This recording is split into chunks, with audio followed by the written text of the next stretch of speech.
नमस्कार, मी आशिष जाधव. महाराष्ट्र वनच्या या विशेष मुलाखतीत तुमचं स्वागत आहे. राज्यभर शेतकऱ्यांच्या कर्जमाफीला घेऊन एक प्रकारची आस सर्वांमध्येच आहे की शेतकऱ्यांना कर्जमाफी मिळाली पाहिजे. सरकारही म्हणतं आहे की आम्ही शेतकऱ्यांना सरसकट कर्जमाफी देत आहोत, त्यासाठीचे निकष ठरवणार आहोत. पण नवं पीक कर्ज वाटपाच्या वेळी त्या पीक कर्जाची सोय होत नाही, म्हणून सरकारनं जे गरजू शेतकरी आहेत त्यांना 10,000 रुपयांचा आगाऊ हप्ता पेरणीसाठी देऊ केलेला आहे. आजपासून तो सर्वत्र उपलब्ध होईल असं जाहीर केलेलं आहे. राज्यातल्या 14 जिल्हा सहकारी बँका ह्या अडचणीत आहेत. नाबार्डनं त्यांना पतपुरवठा किंवा कर्ज वितरण करायला मनाई केलेली आहे. त्या बँका ज्या सरकारी आणि खाजगी बँका आहेत त्यांना दत्तक दिलेल्या आहेत आणि मग इतर बँका या 14 जिल्हा बँकांच्या नावानं आता शेतकऱ्यांना कर्ज देणार आहे. प्रश्न तिथंही आहे की जिल्हा बँका पत नसलेल्यांना कर्ज देतात सहसा. राष्ट्रीयकृत बँका किंवा खाजगी बँका तसा निकष कर्ज वितरण करताना लावतील का? अनेक प्रश्न आहेत आणि यावर चर्चा करण्यासाठी आज आपल्या स्टुडिओमध्ये आहेत शेतकरी नेते, ज्येष्ठ शेतकरी नेते रघुनाथ दादा पाटील. दादा, महाराष्ट्र वनच्या या मुलाखतीत तुमचं स्वागत आहे. सरकारनं काल GR काढला, अध्यादेश काढला आणि त्यामध्ये 10,000 रुपयांचा जो आगाऊ हप्ता पेरणीसाठी शेतकऱ्यांना देऊ केलेला आहे तो कसा दिला जाईल आणि कोणाला दिला जाईल आणि त्याच्यावरनं एक वेगळी चर्चा सुरू झालेली आहे. पात्रपेक्षा अपात्रच जास्त आहेत अशी चर्चा आहे. तुम्ही समाधानी आहात? नाही, हा GR काढणं आणि त्याच्यासाठी 10,000 रुपयाची जे काही तातडीची मदत द्यायची होती, या सगळ्या कर्जमाफीला विलंब लागेल. आणि आज पाऊस सुरू झाला, जून महिना आला, 15 तारीख आली, शाळा सुरू झाल्या, पेरणीचे दिवस आले आणि यासाठी शेतकऱ्यांना ताबडतोबीने हातात काहीतरी पैसा पाहिजे आणि म्हणून हे 10,000 रुपये द्यायचे होते. खरं म्हणजे शेतकऱ्यांची जमीन किती आहे, जमिनीची किंमत किती आहे हे सरकारला सगळं माहीत आहे. आज एकराची किंमत 5 लाख 10 लाख रुपये आहे. त्या ठिकाणी तुम्ही 10,000 रुपये देणार आहात आणि त्याच्यासाठी जे काही हे सगळे निकष लावलेले आहेत, तर या सगळे निकष पाहिल्यानंतर असं वाटतं की यांना द्यायचे आहेत का न देण्यासाठीच निकष लावलेले आहेत. हे सगळे निकष बघितल्यानंतर असं वाटतं की मुळामध्ये ही जी तारीख लावली आहे ही 16ची लावली. म्हणजे 30 जून 16ला हा जो 30 जून 16 तारीख घेतली, या दिवशी जे लोक थकबाकीदार असतील त्यांना तुम्ही 17 साली कर्ज देत असताना 10,000 ॲडव्हान्स देत असताना हा जो निकष लावलेला आहे हा खरं चूक आहे. हे जे काही चर्चा झाली ही 11 जूनला झाली आणि 11 जूनला आम्ही हे सगळं म्हणत असताना अध्यक्ष चंद्रकांत दादांनी आत्तापासूनच कर्जमुक्त अशा पद्धतीचा शब्द प्रयोग केला. आणि आज मात्र हे देत असताना तुम्ही आत्तापासून म्हणत असताना, आत्तापासून म्हटलं तर काल 11 तारखेला जे काही परिस्थिती आहे त्या शेतकऱ्याची, त्यावर तुम्ही कर्ज पुरवठा द्यायला पाहिजे. तुम्ही 30 जून 16चं कशासाठी काढलं? दादा, तुम्ही 11 जूनच्या बैठकीचा उल्लेख केलेला, म्हणजे जी तुमची गेल्या रविवारी बैठक झाली उच्चाधिकार समिती बरोबर, तेव्हा उच्चाधिकार समितीचे अध्यक्ष महसूल मंत्री चंद्रकांत दादा पाटील असं म्हणाले होते की आजचं जुनं कर्ज आम्ही रद्द करतो, उद्या नवीन पीक कर्ज देतोय. बरोबर. मग त्या दिवसाची डेट तुम्ही पकडणार आहात का कर्जमाफीसाठी? तेच सांगतो आम्ही की तुम्ही त्या दिवशी जर चर्चा झालेली आहे तर तुम्ही ती तारीख पकडा, नसेल तर तुम्ही 31 मार्च 2017 पकडा. सरकारी वर्ष अखेर धरा. त्या तारखेला ज्यांची कर्ज असतील आउटस्टँडिंग त्यांना तुम्ही थकबाकीदार समजून कर्ज द्या. पण तुम्ही जे 30 जून 16 काढलं हे आम्हाला मान्य नाही आहे. आणि त्याचं कारण म्हणजे सरकारचा एक GR आहे त्याच्या आधीचा आणि तो GR आहे तो 11 मार्च 2016चा आहे. आता 11 मार्च 2016ला यांनी GR काढून काय सांगितलेलं आहे की यांनी सांगितलेलं आहे की ज्यांचे शेतीशी निगडीत कर्जाच्या वसुलीला स्थगिती दिली आणि या कशाच्या पार्श्वभूमीवर, दुष्काळाच्या पार्श्वभूमीवर, की दुष्काळी परिस्थिती आहे, यामध्ये शेतकऱ्यांचं कर्ज वसूल करू नये. आणि दुसरं आहे की जे काही सहकारी बँकांचे कर्जाचे पुनर्गठन करायचं आहे, म्हणजे ते पुनर्गठन केलं याचा अर्थ त्याचे मुद्दल आणि व्याज याचे 5 समान हप्ते करायचे आणि दरवर्षी 1 हप्ता आणि नवीन कर्ज फेडायचं अशी ही तरतूद आहे. आता हे जर GR आहे तुमचा, तर या GR प्रमाणे कोणी थकबाकीदार राहिलाच नाही ना महाराष्ट्रात. पण दादा, अडचण अशी आहे की गेल्या अर्थसंकल्पीय अधिवेशनामध्ये मुख्यमंत्री देवेंद्र फडणवीस यांनी एक कर्जमाफीचा आकडा सांगितला. तो काय तर 30,500 कोटींची ही कर्जमाफी असेल आणि त्याचा फायदा हा 31 लाख शेतकऱ्यांना मिळेल. बरोबर. तो आकडा त्यांनी 30 जून 2016ची तारीख धरून सांगितला होता. आता काय झालं आहे, जे चालू खातेदार आहेत, ज्यांनी कर्जफेड 30 जून 2017पर्यंत करायची आहे, त्यांनी त्यात गृहीत धरलेलं नाही. आणि ज्यांनी आता चालू कर्जाचं म्हणजे मागच्या वर्षी जे घेतलेलं आहे त्याची कर्जफेड न केलेल्यांची संख्या जवळपास 70% आहे. आणि गेल्या वेळेस 52,000 कोटींचं कर्ज वाटप झालं होतं. याचा अर्थ असा आहे की जवळपास 30,000 कोटीचा भुर्दंड हा जास्त पडतो तुमची तारीख धरली तर. नाही, भुर्दंड जास्त पडतो का कमी पडतो हे आता तुम्ही जर बघत असाल तर त्या दिवशी ज्या दिवशी 30,500 कोटी द्यायचे होते त्याच दिवशी जाहीर करायची होती कर्जमाफी. आम्ही कुठं अडवलं होतं तुम्हाला?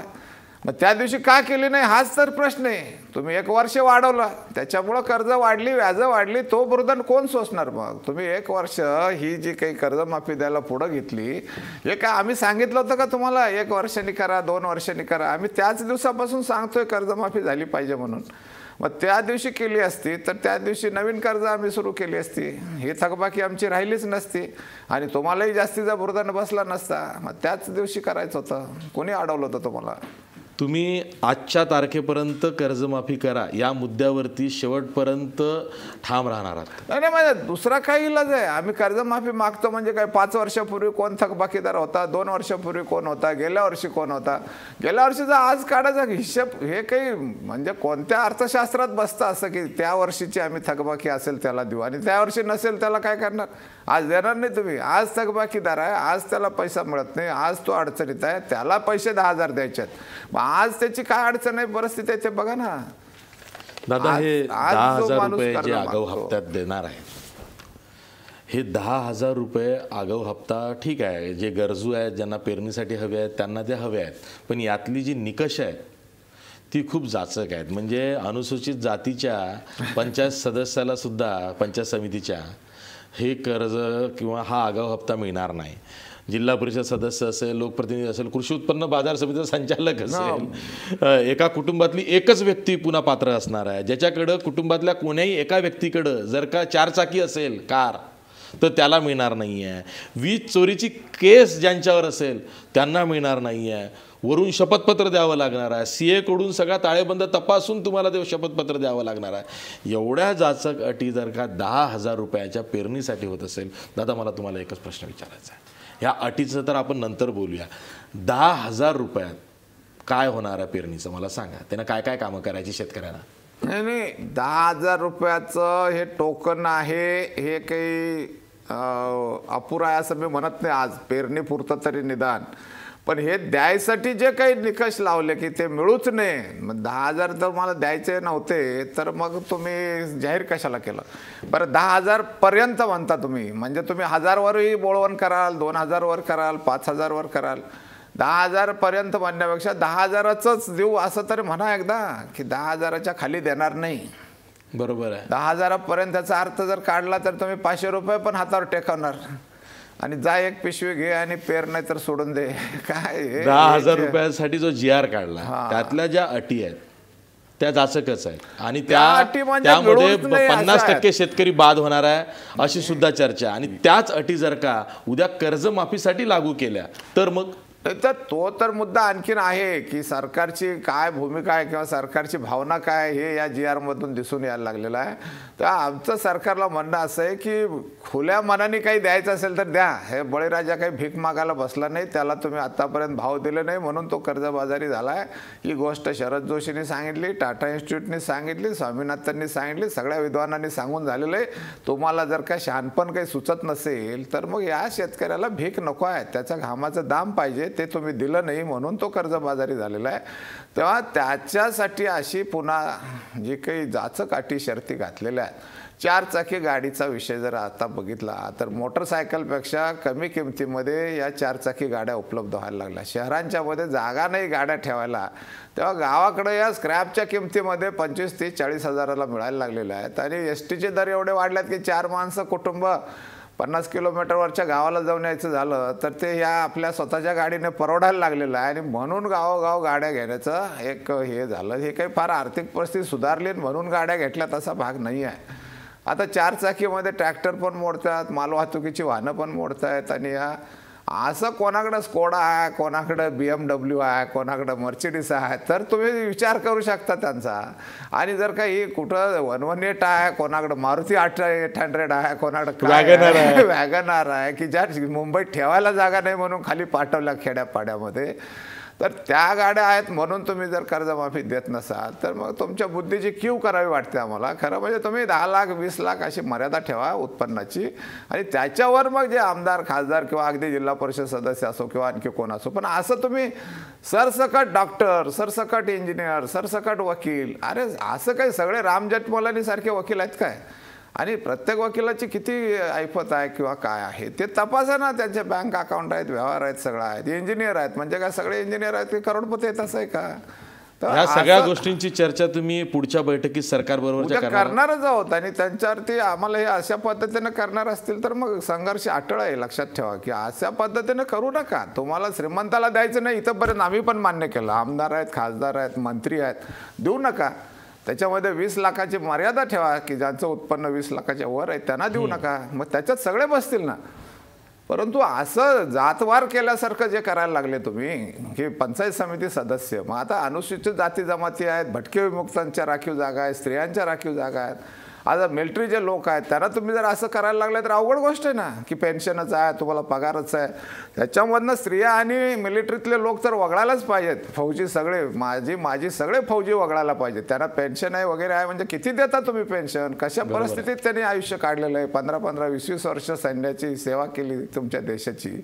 त्यांना जर आता तुम्ही पेन्शन आहे, पगार आहे म्हणून त्याच्यात वगळत नाही असताल तर मग हे अत्यंत चुकीचं घडेल. आणि हे काय आम्ही मान्य करणार नाही, हे लक्षात ठेवा.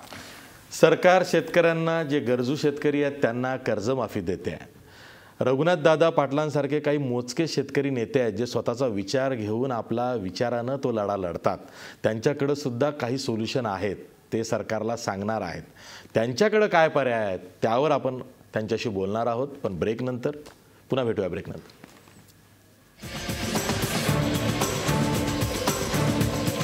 ब्रेकनंतर पुन्हा तुमचं स्वागत. आपल्यासोबत शेतकरी नेते रघुनाथदादा पाटील आहेत. दादा, सरसकट कर्जमाफी सरकारने द्यावी, जमिनीच्या मर्यादेची अट टाकू नये, उत्पन्नाची अट टाकू नये, आणि ज्याची थकबाकी आहे त्याला कर्जमाफी द्यावी.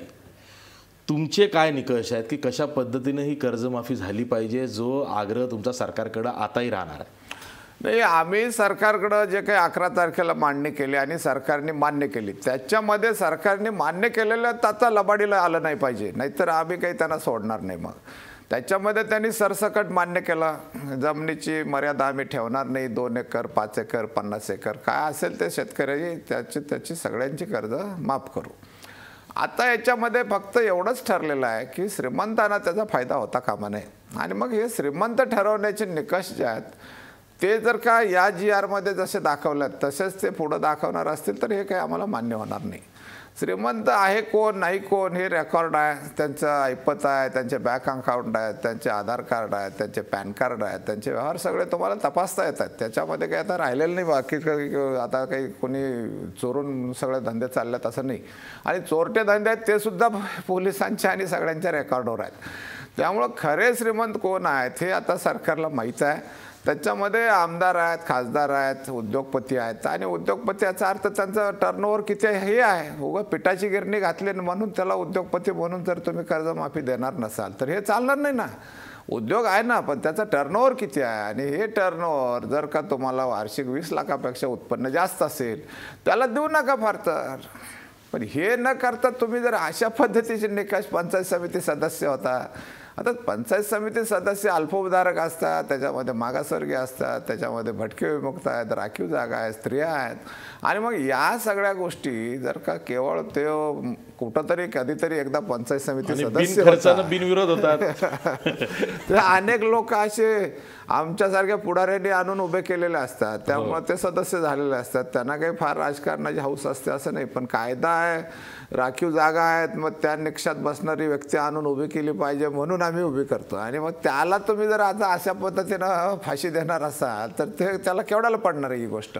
बरं दादा, हे झालं बँकांचं कर्ज ज्यांनी घेतलं त्यांच्या कर्जमाफीचं, पण सावकारी पाशात अडकलेले अनेक शेतकरी आहेत, त्यांनाही कर्जमुक्ती हवी आहे, त्यांचा विचार होणार आहे की नाही? नाही, आता खरं तर या सरकारने सावकारांची कर्जमाफी दिलेली आहे. आता त्यांना मागं जाता येणार नाही, कारण त्यांनी होऊनच लायसन्स होल्डर जे सावकार आहेत त्यांची सुद्धा कर्ज आम्ही माफ करू ही भूमिका घेतलेली आहे स्वतः या सरकारने. त्यामुळे ही भूमिका आता त्यांना त्याच्यापासून पळ काढता येणार नाही आणि याही कर्जाचा त्यांनी विचार करायला पाहिजे, पतसंस्थांचा विचार करायला पाहिजे. जे काही आज कर्ज आम्ही का काढलं तर शेतीमालाचे भाव नाही, हे जर तक्ता तुम्ही बघितला तर उत्पादन खर्च इतकाही त्यांनी भाव दिलेला नाही, हे याच्यातनं स्पष्ट आहे. आणि हे आजचं नाही तर गेले 10, 15, 20 वर्षाचं 40 वर्षाचं रेकॉर्ड काढलं तरी असं आहे की उत्पादन खर्चही शेतकऱ्याला मिळत नाही आणि म्हणून तो कर्जबाजारी आहे. तेव्हा याचं कर्ज एक बँकेने मध्यवर्तीचं काढलं ते सोसायटीचं फिटत नाही, दुसरं काढलं ते फिटत नाही, मग सावकाराकडे गेलं ते फिटत नाही आणि मग शेवटी आत्महत्या. हे जे चाललेलं आहे हे सगळं थांबलं पाहिजे आणि त्याच्यासाठी आत्ता संपूर्ण कर्जमुक्ती झालीच पाहिजे. आणि पुन्हा कर्ज होऊ नये म्हणून हे जे काही पुढचं जे आमचं मोठं मागणं आहे की याच्यामध्ये उत्पादन खर्च अधिक 50% नफा हे जे तुम्ही कबूल केलेलं आहे हे दिलंच पाहिजे आणि याच नाही दिलं तर मग काही आंदोलन थांबणार नाही आहे, हे लक्षात घ्या. ठीक आहे. हमीभाव आणि स्वामीनाथन आयोगाच्या शिफारशी या मागणींचा जोरदार पुरस्कार रघुनाथदादा पाटलांनी यापूर्वी केलेला आहे, अजूनही ते करतायत, त्यावर सुद्धा आपल्याला चर्चा करायची आहे, पण ब्रेक नंतर.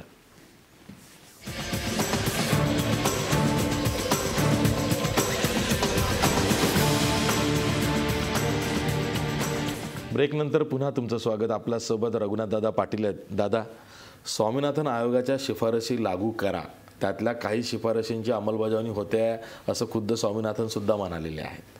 प्रश्न असा आहे, जी मुख्य शिफारस आहे ज्यामुळं शेतकऱ्यांना हमीभाव मिळणार आहे, ती शिफारस लागू करण्यासाठी सरकारनं काय करावं आणि इथून पुढं कर्जमाफी दिल्यानंतर हा शाश्वत शेतीचा धंदा व्हावा, हा तोट्याचा आतबट्ट्याचा व्यवहार राहू नये, यासाठी आता सरकारनं हमीभावाविषयी काय भूमिका घ्यावी? याच्यामध्ये थोडं सविस्तर मी आपल्याशी बोलू इच्छितो की याच्यामध्ये जे काही आज स्वामीनाथन म्हणतात ते काही शेवटचं नाही आहे किंवा आता पहिलं नाही आहे. याच्या आधी टाटा इन्स्टिट्यूट ऑफ सोशल सायन्सेसने याच्या बाबतीमध्ये एक अहवाल भारत सरकारला दिलेला आहे, नागपूर खंडपीठाकडं मुंबई उच्च न्यायालयाच्या.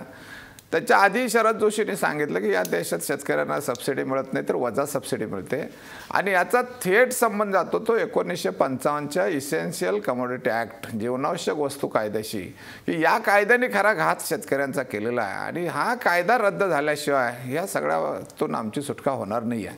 आज तात्पुरत्या गोष्टी म्हणून स्वामीनाथन समितीने जे सांगितलं किंवा जे टाटा इन्स्टिट्यूटने सांगितलं, या सगळ्यांचं म्हणणं असं आहे की या शेतकरी आत्महत्यांना भारत सरकारचं कृषी मूल्य आयोग जबाबदार आहे की जे उत्पादन खर्च इतकी रक्कम शेतकऱ्यांना मिळू देत नाही आहे. मग हे याच्यामध्ये 1955च्या कायद्याप्रमाणे याच्यामध्ये निर्यात बंदी करणं, याच्यामध्ये चढ्या भावाने आयात करून इथं ओतणं, इथले भाव पाडणं, इथल्या व्यापाऱ्यांच्यावर बंधनं आणणं, इथल्या शेतकऱ्यांच्या घरात घुसून माल बाहेर काढणं, अशा अतिरेकी कारवाया करायचे अधिकार या 1955च्या कायद्याने सरकारला मिळालेले आहेत आणि म्हणून शेतकऱ्यांच्या बाबतीमध्ये हे जे काही आत्महत्या करायला लागतात त्याचं कारण आहे. आजच्या घडीला स्वामीनाथननी जे सांगितलेलं आहे ते खरं महत्त्वाची गोष्ट आहे की जर तुम्ही देशांतर्गत व्यापार किंवा देशाबाहेरचा व्यापार, आज खुली अर्थव्यवस्था भारत सरकारने स्वीकारली, मग भारत सरकारने जर खुली अर्थव्यवस्था स्वीकारली असेल तर मग बाबा रामदेवची औषधं जर जगभर जात असतील तर मग शेतीमालावर निर्यात बंदी का घालता तुम्ही, हा प्रश्न महत्त्वाचा आहे. आणि शेतीमालावरची निर्यात बंदी जर तुम्हाला उठवायची नसेल, जागतिक बाजारपेठेतले भाव आम्हाला मिळू द्यायचे नसेल, तर मग इथं भाव तुम्हाला देत असताना स्वामीनाथन समितीने जे सुचवलेलं आहे की उत्पादन खर्च अधिक 50% नफा, या मागण्यामध्ये काही गैर नाही आहे. लक्षात ठेवा की स्वामीनाथननी आज जे की आजच्या प्राप्त परिस्थितीत या जर सरकारला ही शेती व्यवस्था बंदिस्त ठेवायची असेल तर मग स्वामीनाथननी सांगितलं त्याप्रमाणे किंवा शरद जोशींनी सांगितलेलं होतं की उत्पादन खर्चावर आधारित तुम्हाला भाव द्यायला पाहिजे. तेच स्वामीनाथन सांगतायत की उत्पादन खर्चावर आधारित भाव द्या, त्याच्यात 50% नफा द्या आणि म्हणून आमची आग्रही भूमिका आहे की या पद्धतीचा नफ्याचा भाव हा शेतकऱ्याला मिळाला पाहिजे. आणि जर सरकारला शक्य नसेल, सरकारने जाहीरनाम्यामध्ये मान्य केलं हे लोकसभेमध्ये जाण्याच्या आधी या दिल्लीवरचं राज्य मोदींचं यायच्या आधीचे जर जाहीरनामे तुम्ही बघितले, आधीच्या जर त्यांच्या सभा बघितल्या, तर प्रत्येक सभेत त्यांनी सांगितलं की आम्हाला जर दिल्लीची सत्ता तुम्ही दिली तर आम्ही या देशातल्या शेतकऱ्याला उत्पादन खर्च अधिक 50% नफा देऊ. महाराष्ट्रातल्या सभेत तरी प्रत्येक सभेत शिवछत्रपतींचा पुतळा ठेवला, त्याला हार घातला, नमन केलं आणि नाटक करून तुम्ही ही मतं मिळवली. बरं, याचा परिणाम तुम्हाला सांगतो की भारतीय जनता पक्षाचे लोक फार प्रामाणिक होते आणि फार त्यांनी किंवा RSSने फार गावोगाव प्रचार केला म्हणून ही सत्ता आली नाही. लक्षात घ्या की तामिळनाडू असेल, केरळ असेल, खाली अगदी कन्याकुमारीपासून मुस्लिम बहुल असलेले जम्मू काश्मीरमध्ये सुद्धा यांचं राज्य आलं. हे कशामुळं आलं? तर या आश्वासनामुळं आलं की हे जे तुम्ही शेतकऱ्यांना आश्वासन दिलेलं होतं, आत्महत्याच्या कड्यावर उभ्या असलेल्या शेतकऱ्यांना तुम्ही सांगितलं की आमची जर दिल्लीत सत्ता आली तर आम्ही तुम्हाला उत्पादन खर्च अधिक 50% नफा देऊ आणि म्हणून तुम्हाला आम्ही मतं दिली आणि म्हणून तुम्ही एवढ्या मेजॉरिटीने गेल्या 31 वर्षामध्ये तुम्हाला सांगतो पहिल्यांदा हे सरकार असं आलेलं आहे की जे एका पक्षाचं पूर्ण बहुमताचं आहे. आता गेली 31 वर्षाचा इतिहास आहे की आघाडीची सरकार भारतामध्ये होती. मग काय यांचा चेहरा बघून दिली का मतं आम्ही? काही यांनी गोड बोलतात आणि भाषण ऐकून त्यांची मतं दिलेत. पण यांनी जे आश्वासन शेतकऱ्यांना दिलेलं होतं ते आम्हाला खरं वाटलं की निदान हे तरी निदान आपल्यासाठी काहीतरी करतील.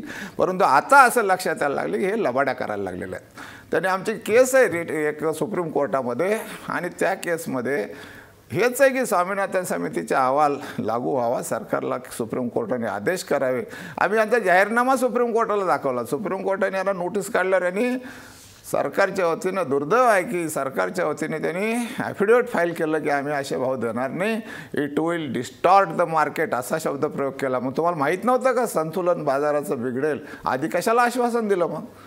तेव्हा हे जे मुद्दे आहेत हे आम्ही लावून धरल्याशिवाय सोडणार नाही आहे. या सरकारला अशा पद्धतीने आता पळून जाऊ देणार नाही. शेतकऱ्यांना फसवणूक जर होत असेल तर आम्ही त्याचा जाब विचारल्याशिवाय सोडणार नाही. रघुनाथ दादा पाटलांची भूमिका अगदी स्पष्ट आहे. आम्ही काही तुम्हाला आश्वासन द्यायला सांगितलं नव्हतं. तुम्हीच प्रत्येक सभेमधनं जाहीरनाम्यातनं आम्हाला आश्वासनं दिली की आम्ही हमी भाव चांगला देऊ, उत्पादन खर्च अधिक 50% असा देऊ आणि आता तुम्ही सांगताय की कर्जमाफी करताना आम्ही हे निकष लावू, असं करू, तसं करून हमी भावाच्या बाबतीतही सगळा सावळा गोंधळ आहे. हे खपवून घेतलं जाणार नाही असं रघुनाथ दादा म्हणतात. दादा, तुम्ही आज आमच्या महाराष्ट्रवनच्या स्टुडिओत आलात त्याबद्दल धन्यवाद. आज आपण इथंच थांबूया. पाहत राहा महाराष्ट्रवन.